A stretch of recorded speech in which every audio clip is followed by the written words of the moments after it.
The Bible tells us that God is love. Yes, God is love. But because of human sufferings and the uncertainty of future life in the minds of many people, they find it difficult to grasp the reality of this great truth. In this film presentation, we will see how an understanding of the teachings of the Bible concerning death and the hereafter confirms the great fact that God is love.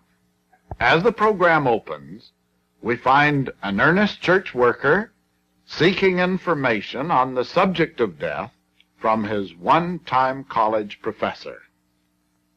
Oh, it's good to see you again, George. Here, take your coat off. Sit down. How are you? Oh, very well, thank you. And you're looking better than you did last time I saw you. Thanks. That's encouraging. Come on, sit down. Can I get you a cup of coffee? No, thanks, Professor. As you know, I'm always glad to see you, Professor Edwards, but this is more than a social call. Oh? Remember last time when I called on you, I was looking for some help on the subject of death. I just left the home of an unbelieving woman who seemed angered at the idea that God is love. On account, I suppose, of the traditional idea of what happens to unbelievers after death? Well, largely that. And, of course, she's experienced more than the normal amount of suffering and hardship in her life. She just can't reconcile that with the idea that God is love, especially if she's to be further punished after she dies. That's quite understandable. Well, when I called on you the last time, you did help me. You gave me a booklet which you said a friend of yours had given you. You suggested that I read it carefully and compare it with the Bible, which I did. And what was the result? Well, it opened up a whole new vista of thought for me. Tell me, did you read the booklet before you gave it to me? Yes, George, I did in a casual sort of way. Now, as I remember, the booklet called attention to many texts of the Bible which indicate that the dead are asleep and will be awakened from the sleep of death in the resurrection. Well, I can see you read the book all right. And as you know, the Apostle Paul refers to Christians who die as being asleep in death. And he says that unless they are raised from the dead, they have perished. That's true. You see, George, I've done quite a lot of research on this point, and I find that many outstanding men of the church throughout the centuries agreed with what the Bible teaches on this subject. William Tyndale, translator of the first printed English Bible, is one of these. No, I could mention many others. Why didn't you tell me about this when I visited you the last time? Well, I thought it might be better to give you that little booklet and have you look it up for yourself. Besides, George, there is another side to this question. And for myself, at my age, I'm a little hesitant about giving up my traditional understanding. Well, I don't mind telling you I've discovered there is another side to the question. Well, that's why I'm here now. I thought perhaps you could help me. I certainly wish I could. But, you see, when a person has held certain views for practically a whole lifetime, it isn't easy to change. Now, as I said, there seems to be another side to the question. For example, Jesus said to the thief on the cross, "This day shalt thou be with me in paradise." This would seem to indicate that the thief did not fall asleep in death, but was whisked off to paradise on the very day that he seemed to die. Well, and as you no doubt know, Professor, there are other texts in the Scriptures which seem to refute the idea that death is like a sleep from which there will be an awakening in the resurrection. Yes, I know that. I'm afraid, George, that I can't be very much help to you. I'm sorry. You know, I'd like to believe that Lazarus was asleep in death, as Jesus said he was. The Bible said that Abraham slept with his fathers. I'd like to believe that, too. And then follow through with the Bible's assurances that these shall be raised from the dead to enjoy the restored blessings of paradise here on earth. And that this is true for all, because Jesus tasted death for all. In other words, you'd like to believe that the Bible is not contradictory. Wait a minute, George. I just had an idea. The gentleman who gave me that booklet lives not far from here, and I've often thought of calling him and asking him to come over for a little talk. Maybe this is the time. Perhaps he can help us, perhaps he can't, but in any case, it won't do any harm to try. Let me see, his name was Woodworth, Norman Woodworth.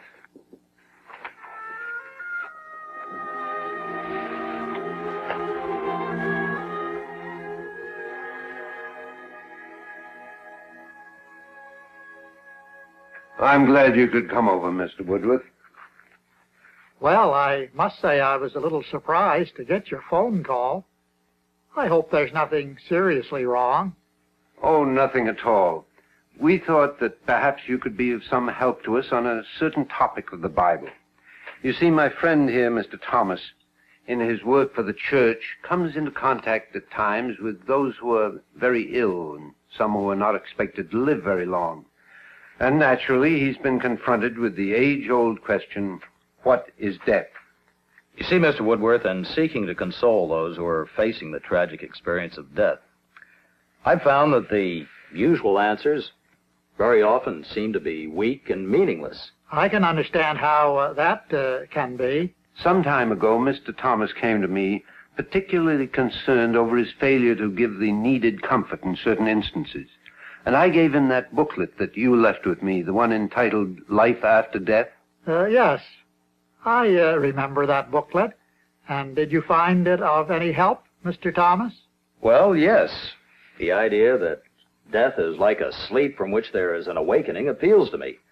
And I find that there's much in the Bible to support this view. But now I am confronted with the fact that there are certain statements in the Bible which seem to contradict it. Yes, and I'm afraid that I haven't been very much help to Mr. Thomas. We thought maybe you could give us some answers. Well, certainly I appreciate your thinking of me, but I'm just a student of the Bible like yourselves. However, if talking over the points will help, I'll be glad to cooperate. Well, to begin with, there's the statement which Jesus made to the thief on the cross. Today shalt thou be with me in paradise. Now, you see, Mr. Woodworth, if that thief went to paradise the day he died, it means that he didn't fall asleep in death at all, and that it was merely his outward shell or body that died, and that the real person continued to live. Which would mean that what Jesus said to the thief on the cross would contradict other statements in the Bible, would it not?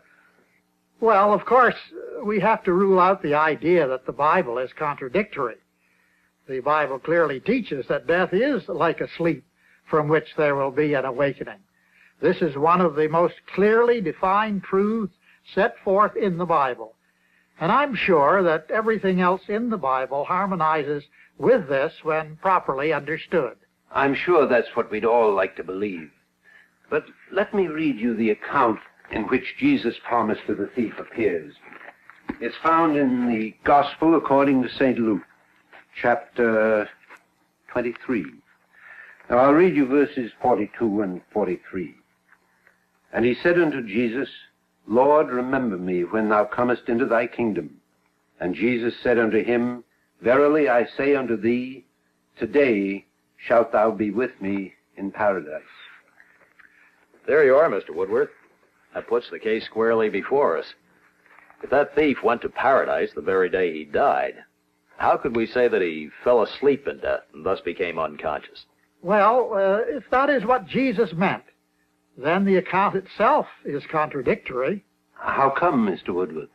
Take notice that the thief requested to be remembered when Jesus came into his kingdom. Then Jesus began his reply by the expression, verily, meaning, so be it. You will be remembered when I come into my kingdom. Your request will be granted. You will be with me in paradise. How did Jesus come into his kingdom the day he was crucified? Well, I think that calls for a little information concerning the kingdom of Christ.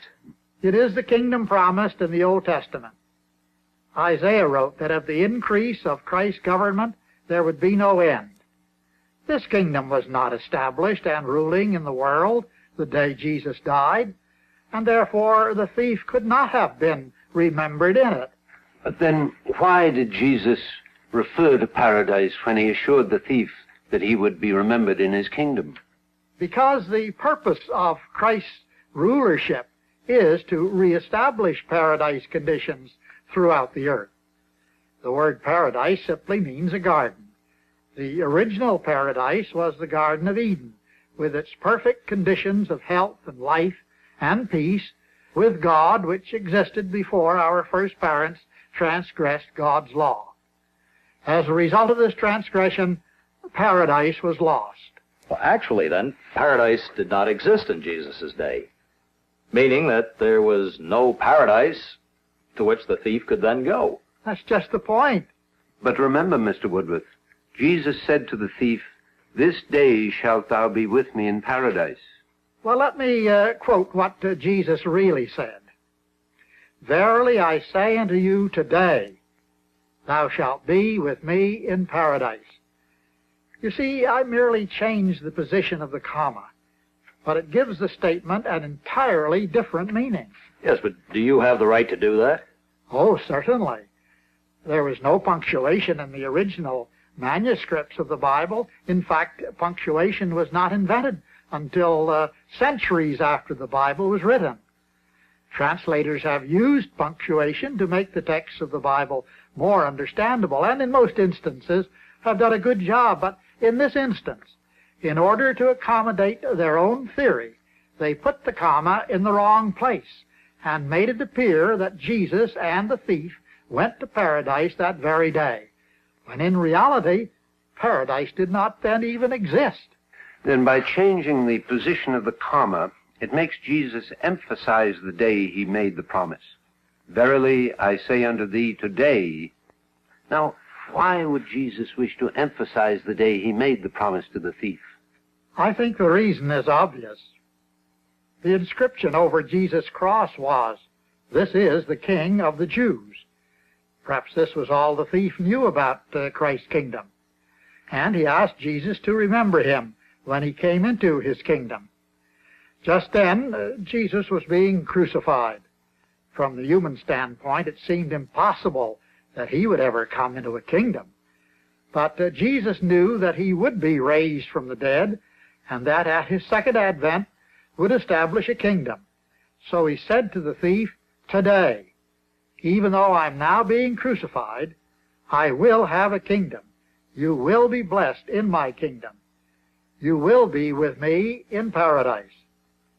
As I said, Christ's kingdom will restore the lost earthly paradise. Ah, and that brings us right back to the hope of the resurrection of the dead. A thief will have to be raised from the dead in order to enjoy the blessings of the restored paradise. That's right. Jesus was raised from the dead and was highly exalted to the divine nature.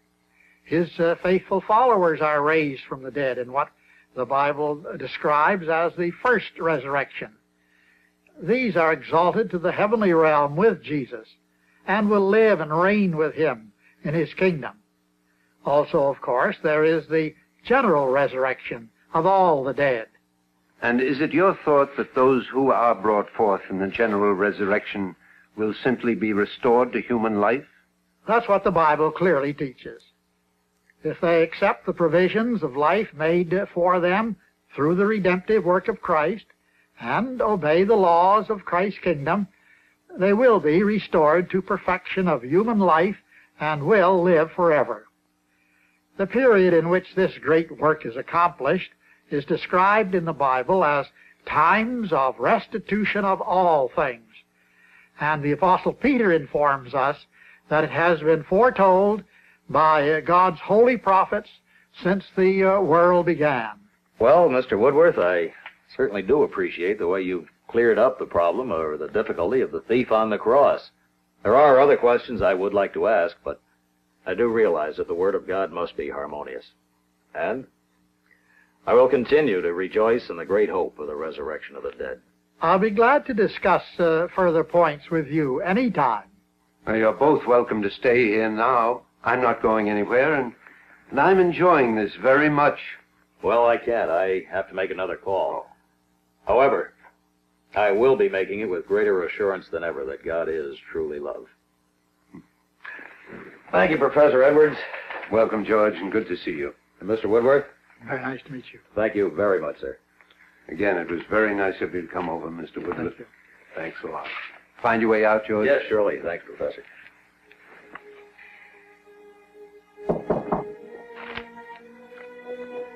Yes, come in. Mrs. Rubello? Come in.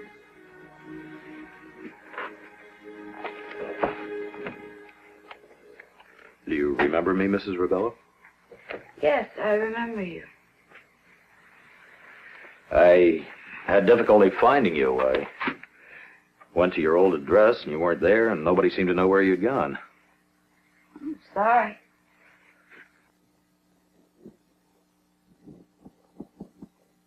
Is everything all right?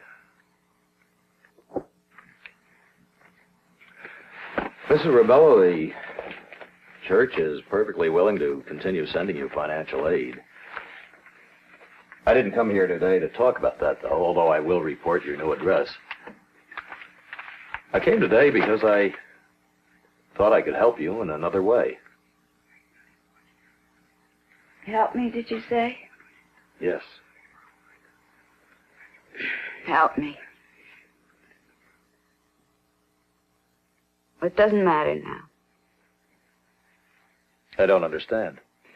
It doesn't matter. It doesn't matter. I don't want any help, and the whole thing is too late. No, you don't understand, Mrs. Rubello. It's not too late for what I have in mind. Not too late.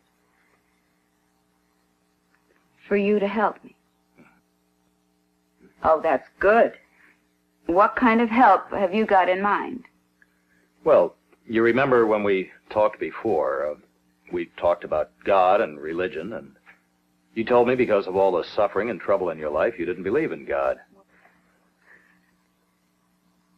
I still don't believe.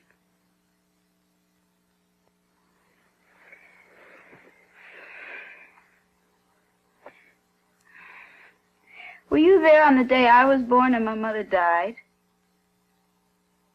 I never knew my mother. But my brother and my sister, they told me that she was stupid. Well, I'm sure they didn't mean that. Well, yes, they meant it. She was stupid. She believed in my father. And he didn't care about her. I mean, he never gave her enough money, although there was plenty around for him. And no matter what happened, she would say, God is love. She told them they should remember that all their lives. God is love, Mrs. Rubello. God is love. Well,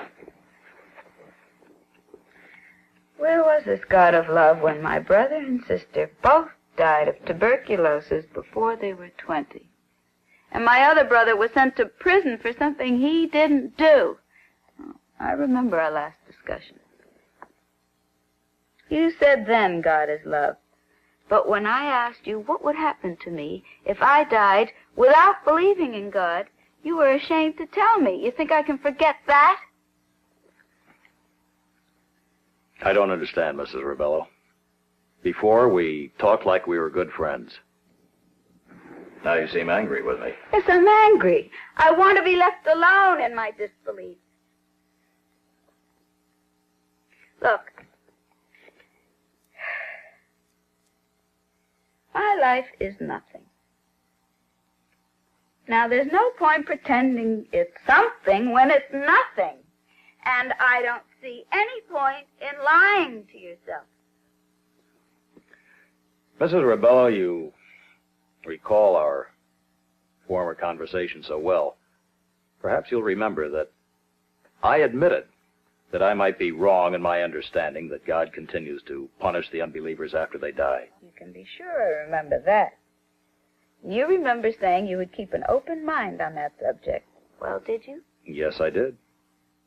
And you also indicated that you would do the same with regard to your unbelief. Did you do that? Perhaps.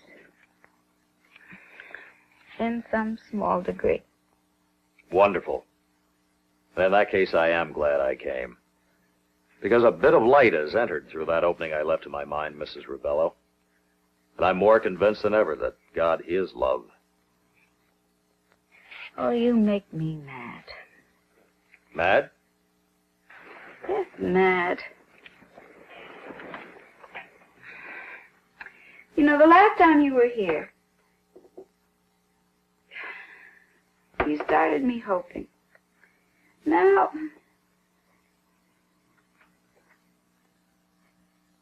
well, that's dead, and I prefer that it remain dead. What did you hope, Mrs. Rebello? Well,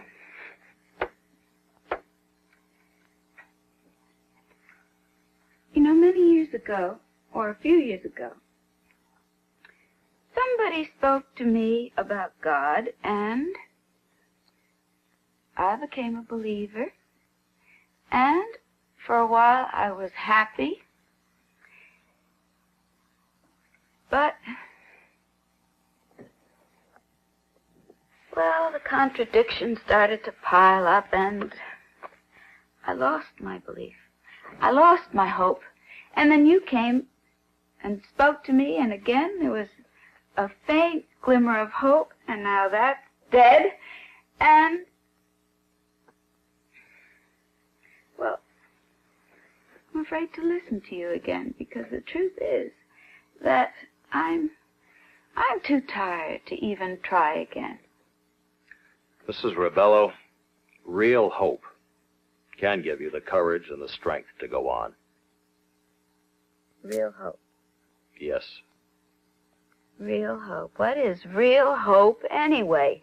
Hope that is based on reason and understanding. Your life matters to you, Mrs. Rebello, and it matters to the great and loving God of the universe. You've had a lot of suffering in your life, almost nothing but suffering. And to understand this, you must see it from God's standpoint. Do you understand? No, I don't understand. Well, of course, we think pain is terrible, and we're right. But let me ask you a question. You've had a lot of suffering in your life, but if you could be assured that your suffering would end tomorrow, you'd experience no more pain of mind or body, well, and under those circumstances, would you be too concerned over what's happening today? Are you speaking about death? Are you trying to tell me that if I don't believe in God, I won't go to heaven, but I'll go to that place where there is endless suffering? No, Mrs. Rebello. I want you to imagine yourself as a human becoming well, with all the unpleasant circumstances of today being straightened out. I can't even imagine something like that. In fact, I'm beginning to think you're just joking with me. No, Mrs. Rebello, I've never been more serious in my life. And here's something else to imagine. You said you had never seen your mother. You will see your mother. And every situation in your life and in the life of your family, which has been so difficult, will be compensated for and straightened out. What is this, some kind of magic you're trying to tell me about? No, Mrs. Rebello. These are the great truths taught in the Bible, and I came to tell you about them. Isn't it wonderful to realize that your mother was right all along to insist that God is love? Mr. Thomas, there's one question I would like to ask you. Now, what happens about death in this fantasy of yours? Now, we're all dying, remember?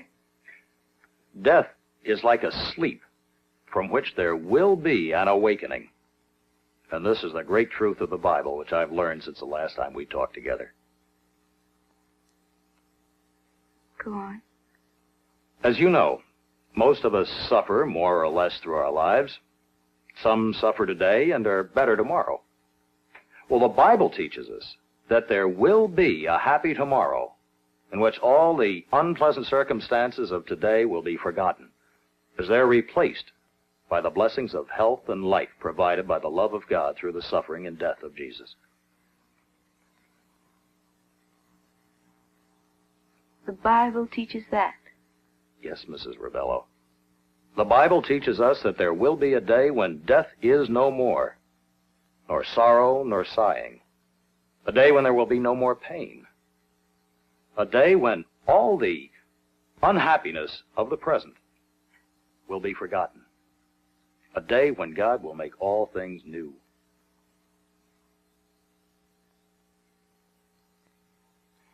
If I knew God was like that, I could believe. I could love him. You're the first one who has told me this. Everybody has said, Mrs. Rebello, God is trying to teach you a lesson with all the suffering. And you better learn before you die to believe in God, or, too bad, all the suffering that you have experienced in this life will be nothing compared to life and suffering after death. I know, Mrs. Rebello, but you see, we make God's love too narrow by placing on it our own false limits. When I called on you the last time, I had not yet discovered that mistake.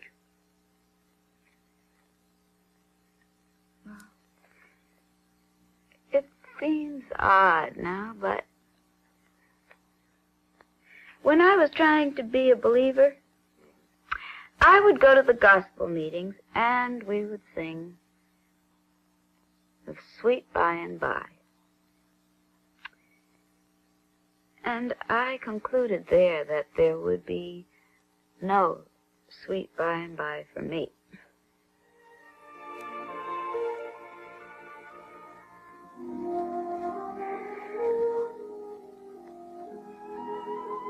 Maybe there could be. Not only for you, Mrs. Rebello, but for all suffering and dying humanity as well. It's too good to be true. Oh, it's not too good to be true. It's just what we should expect of a loving God.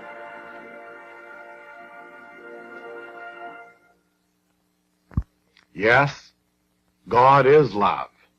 And this reassuring truth is revealed in the plan of God as set forth in the Bible.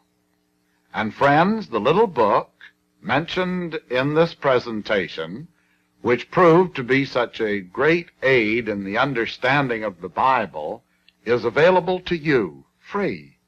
It is entitled, Life After Death. There is life beyond the grave.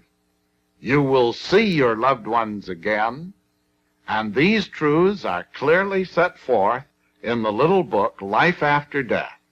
So send now for your free copy. There is no obligation. Address your request to the Bible Answers. Ask for the little book, Life After Death, and it will be mailed to you free and without obligation. And now, until we see you again, goodbye, and may God bless you.